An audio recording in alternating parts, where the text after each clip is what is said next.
deze rij? Ik zie Bethesda. Oh, laten we erheen gaan. Ja, kijk, er staat een rij, die is zo knijterlang. Die gaat daar helemaal aan de muur, dan gaat hij links. Nog kilometer. Ja, je moet wel dus naar mijn vinger, hè? Oh. Hij gaat hier helemaal langs.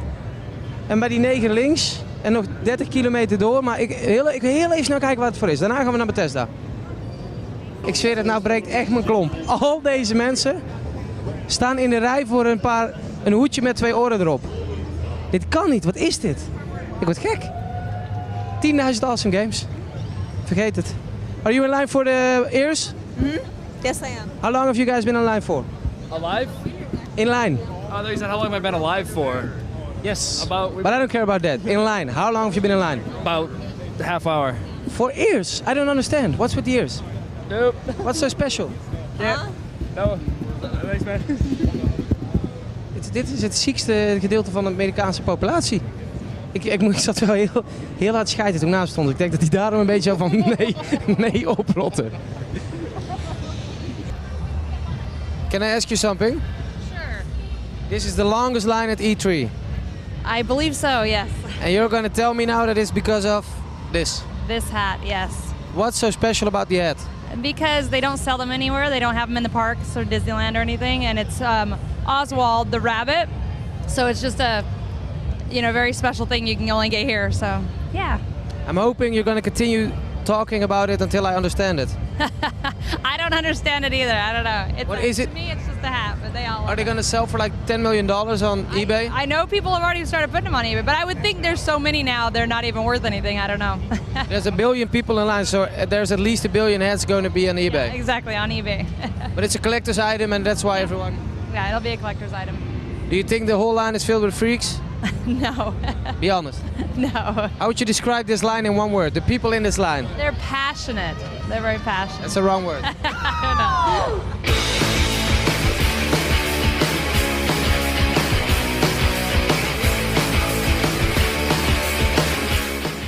Ik sta hier naast the one and only Pete Hines, vice-president bij Bethesda Softworks.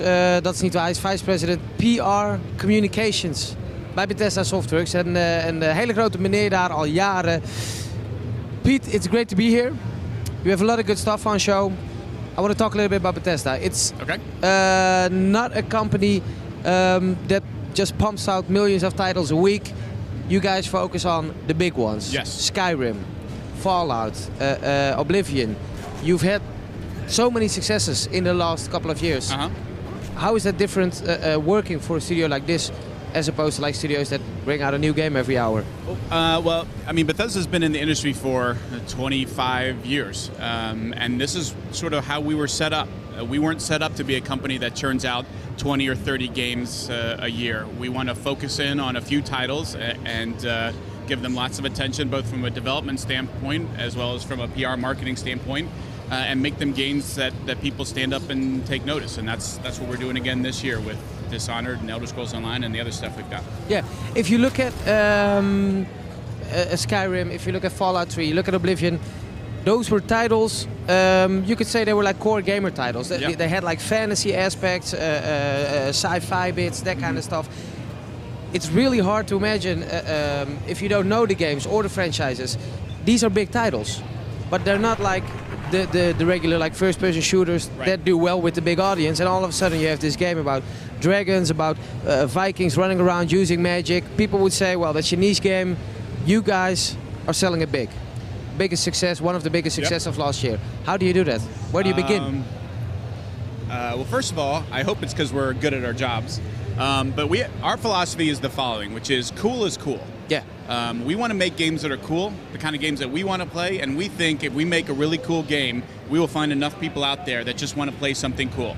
Whether it's magic and dragons, or whether it's a first-person shooter or a stealth game, it doesn't matter what it is. And our belief is we can make really cool games, and then we will find an audience that will want to play it. Now, it changes. Skyrim sold over 10 million copies before the year was up last year.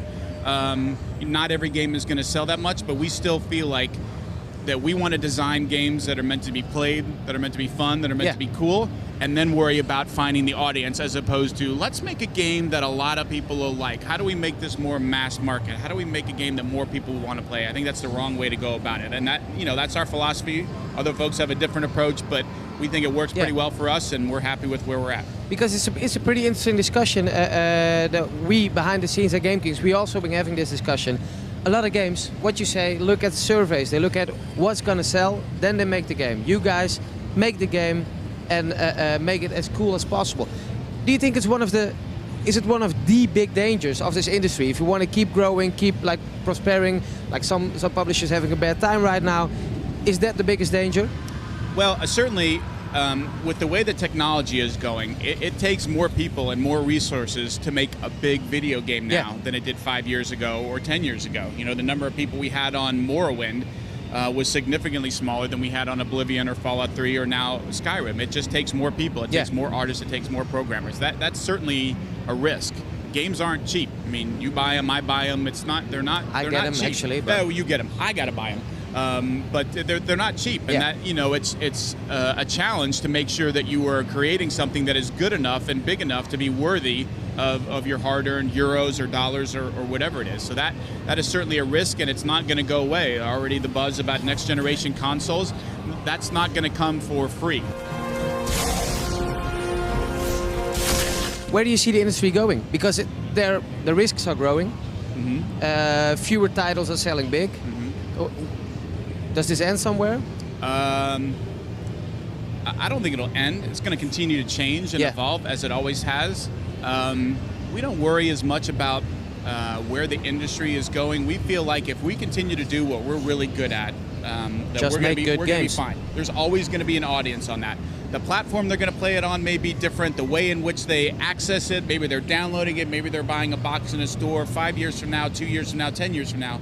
That may change, but people are still going to want really cool experiences. That's what you and I have grown up with. That's what my kids have grown up always knowing and playing video games. That's not going to go away. So we're going to keep doing what we do best and try and keep getting better at it and making better and better games. That whole philosophy, is that also the reason that we haven't seen 1 gazillion Skyrim DLC packs flooding through the online stores? Certainly, we want to make sure that we're providing something of a quality and of a value. We didn't want to just say, well, we have to have something out 6 weeks after launch, and so because it'll sell. What can we put together and throw out? The guys on the dev team at Bethesda Game Studios had an idea about what they wanted to create.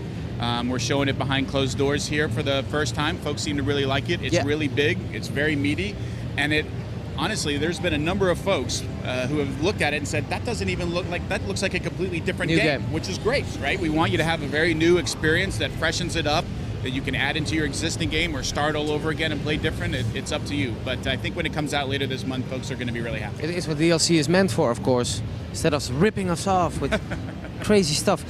Last question is a personal one. You have Doom 3, Dishonored, Elder Scrolls Online, Skyrim Dawnguard on the stand. If you could choose one. No, not which one's the best. If you could take one home, you already have them all at home, of course. If you take one home and play it, and the other games would burn and you'll never see them again. Wow, that's a good question. If I could only pick one. I would say don't pick Doom. Yeah, I'm not going to pick Doom because I've already played it. Yeah. I have to go without Dawnguard because I already have Skyrim, so I can play that for a couple hundred. I still have so much I can do. Yeah. So I'm going to put aside the DLC, and now you're making me pick between... And the other one's got to go away forever? Yeah. Get sucked into the vortex.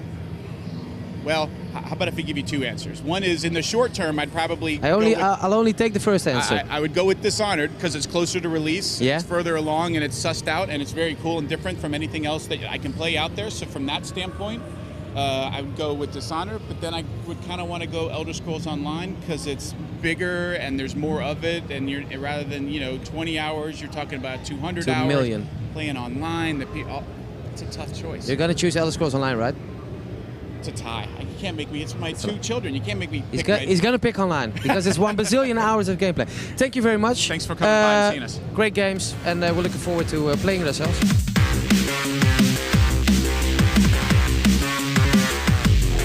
Dishonored, jij hebt hem gezien, ik heb hem gespeeld. Nou, doe maar zo. Ja. Hij staat gewoon hier hoor, Jij iedereen hebt hem kan hem gezien, ik spelen heb er hier. niet tegenaan, hè, want het gaat fout. Het is glas, heel dun glas. Dishonored, hij is hier speelbaar. Jij hebt natuurlijk een presentatie gehad. Ja. Het is een sneak game waar je vooral in moet sneaken. Hoeveel Nou, het hoeft niet. Nee? Het kan. Oké, vertel even, wat is het nou Nou precies? ja, het is een game natuurlijk van Arcane Studios die bekend zijn van Arx Fatalis, Dark Messiah, Might and Magic. Games waarin je de keuze hebt om door het level heen te gaan zoals jij dat wilt. Ja. First person actie. En het ding is, dat hebben ze ook duidelijk gemaakt in de presentatie door hetzelfde stuk 2 keer te doen. Je kunt echt voor de volledige stealth ervaring gaan. Maar je mag ook gewoon echt letterlijk iedereen vermoorden op de missie die je aan het doen bent. Ja, ik denk dat de stealth manier toch wat makkelijker is. Het is niet makkelijk om te doen, maar ik was bijvoorbeeld het level aan het spelen. Ik moest een guy ontvoeren. Ik moest eerst door de straten heen van een fictioneel Londen. In ongeveer 1600, 1700. Het is gewoon een hele steampunk stad, een hele andere stad. Die lijkt een beetje op Londen, maar dat is het gewoon niet. Het is een compleet nieuwe wereld. Ja. En die draait op walvisolie, uiteraard. Walvisolie. Ja. En ik moest eigenlijk door die straat naar een deur toe. En ik zag er een aantal wachters op die straat. En ik heb die eigenlijk op een aantal verschillende manieren omgelegd. Eentje door dartpijltjes in te schieten. Daar pakte ik ze, weet je wel. Altijd goed. En verstop ik ze inderdaad. Eén keer ben ik er langs gekomen dat ik zo doe zo. Dan zie ik opeens in zo'n wachter. Zo? Ja, zo hè. Zo zit hij.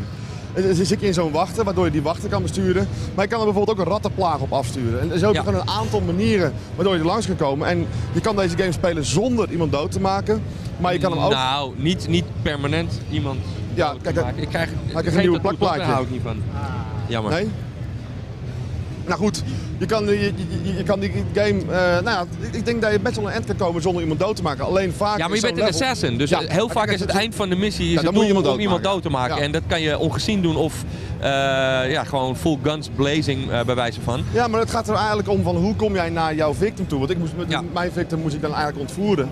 En ik was op een gegeven moment die straat door en dan moet ik dat huis in. En dan is het eigenlijk wederom van hoe ga ik dat huis in. Ja. En ik vond het leuk, want er waren best wel veel verschillende opties.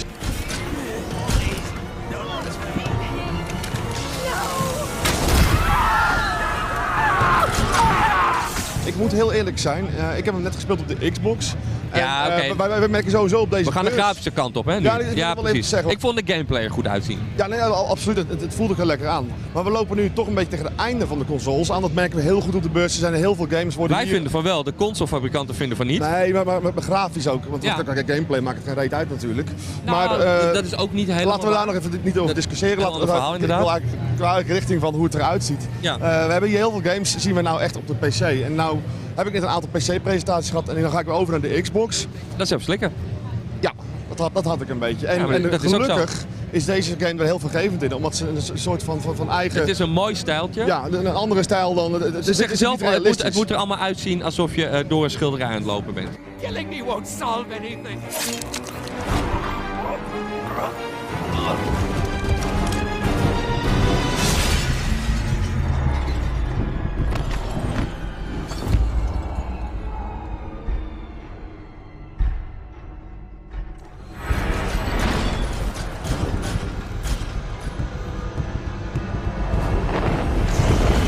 Nou, de game gaat oktober uitkomen en ik denk dat dit een van de meest aparte games is die in die tijd gaan uitkomen natuurlijk. Ik denk wel dat je ervan moet houden. Als jij echt van de shooteractie bent, gaat het niet de first-person game zijn die jij wil spelen. Zit er te weinig in. Ja. Het knallen is leuk, maar het is echt maar een aspect. Ook al ga je voor de gewelddadige playthrough. Maar ik hou van stealth gameplay. En ook al inderdaad grafisch, ik ben klaar voor die next-gen games. Het stijltje is wel heel erg tof en die gameplay dat ziet er gewoon interessant uit. Nou, hij wordt gewoon heel tof.